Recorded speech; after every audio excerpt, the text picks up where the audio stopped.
నమస్తే అందరికీ. నిన్నటి రోజు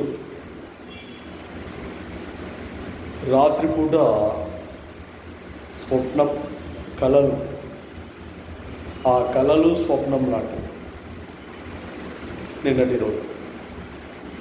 అంటే ఒకరోజు మనం బతికి ఉన్నాము, ప్రపంచం చూస్తున్నాము, ప్రపంచాన్ని చూస్తున్నాము అంటే ఈరోజు శ్రమించాల్సిందే, ఈరోజు కష్టపడాల్సిందే, ఈరోజు రాత్రి వరకు మన జీవన విధానాలు మలుపులు చేర్పులు చేసుకుంటూ ముందుకెళ్లాల్సిందే.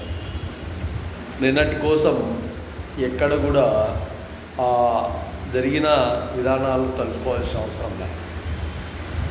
రేపు ఈరోజు నైటు 10 తర్వాత మనం నిద్రిస్తున్నప్పుడు నిద్రలోనే వెళ్ళిపోతామో, నిద్రలోనే ఉండమో చెప్పలేము.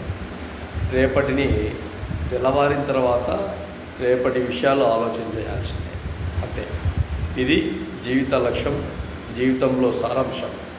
మనం అనుకున్న విషయాలన్నీ అప్పటికప్పుడు ప్రణాళికలు తీసుకుంటూ ముందుకెళ్ళాలి. ఇది గుర్తుపెట్టుకోండి.